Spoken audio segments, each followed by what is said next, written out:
Palakkad railway division വിഭജനത്തിനെതിരെ കോൺഗ്രസ് എംപിമാർ സമരം ചെയ്യേണ്ടത് ദില്ലി റെയിൽവേ ഭവന് മുന്നിലെന്ന് doctor John Brittas M P. യോജിച്ച സമരത്തിന് ഇടതുപക്ഷം തയ്യാറാണെന്നും ജോൺ ബ്രിട്ടാസ് എം പി വ്യക്തമാക്കി.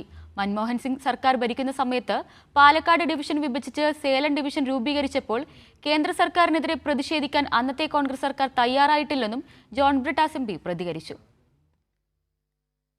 പാലക്കാട് ഡിവിഷന് മുമ്പിൽ സമരം സംഘടിപ്പിച്ചു കഴിഞ്ഞാൽ അതെങ്ങനെ നമ്മുടെ ഡിവിഷനെ മുറിച്ചുകൊണ്ടു പോകുന്ന യഥാർത്ഥ പ്രതികൾ അറിയും? ഉത്തരവാദപ്പെട്ടവർ എങ്ങനെയാണ് അത് അറിയുക?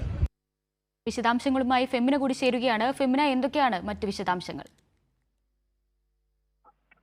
പാലക്കാട് ഡിവിഷൻ ഈ തരത്തിലുള്ള പ്രതിഷേധം ശക്തമാവുകയാണ്. കോൺഗ്രസ് എംപിമാർ തിരുവോണ ദിനത്തിൽ ഇത്തരത്തിൽ പാലക്കാട് ഡിവിഷന് മുൻപിൽ നിരാഹാര സമരം നടത്തുമെന്ന് നേരത്തെ അറിയിച്ചിരുന്നു. ഇപ്പോൾ ജോൺ ബ്രിട്ടാസ് എം പി അതിൽ വിമർശനവുമായിട്ടാണ് ഇപ്പോൾ രംഗത്തെത്തിയിരിക്കുന്നത്. അദ്ദേഹം പറയുന്നത് പാലക്കാട് ഡിവിഷന് മുൻപിലല്ല, കേന്ദ്ര റെയിൽ ഭവന് മുൻപിലാണ് പ്രതിഷേധം നടത്തേണ്ടത് എന്നുള്ളതാണ്. മാത്രമല്ല, കേരള സർക്കാരും എംപിമാരും ഇതിന് നേതൃത്വം നൽകണം, ഇടതുപക്ഷം സഹകരിച്ച് പ്രതിഷേധിക്കാൻ തയ്യാറാണ് എന്നാണ് ജോൺ ബ്രിട്ടാസ് എം പി അറിയിച്ചിരിക്കുന്നത്.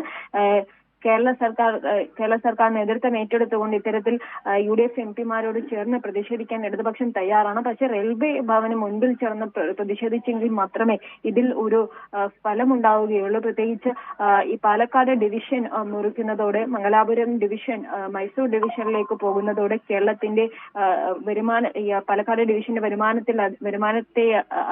വരുമാനത്തെ അത് ബാധിക്കും. അതുകൊണ്ട് കേന്ദ്ര റെയിൽവേ ഭവന് മുൻപിൽ ഒരുമിച്ച് പ്രതിഷേധം നടത്തണമെന്നും കേരളത്തിന് അർഹമായിട്ടുള്ളത് ലഭിക്കണമെന്നുമാണ് ജോൺ ബ്രിട്ടാസ് എം പി വ്യക്തമാക്കിയത്. മാത്രമല്ല, മൻമോഹൻ സിംഗിന്റെ കാലത്താണ് ആദ്യമായിട്ട് ഇത്തരത്തിൽ പാലക്കാട് ഡിവിഷൻ വിഭജിക്കുന്നത്. ഇത്തരത്തിൽ സേലം ഡിവിഷൻ പാലക്കാട് ഡിവിഷൻ വിഭജിക്കുകയുണ്ടായി എന്ന് അദ്ദേഹം സൂചിപ്പിച്ചു. അന്ന് കേന്ദ്രം ഭരിച്ചിരുന്ന UPA സർക്കാരിനെതിരെ ഇത്തരത്തിൽ കോൺഗ്രസ് സംസാരിച്ചില്ല. അതിന്റെ ഫലമാണ് വീണ്ടും ഒരു വെട്ടിമുറിക്കലിലേക്ക് പാലക്കാട്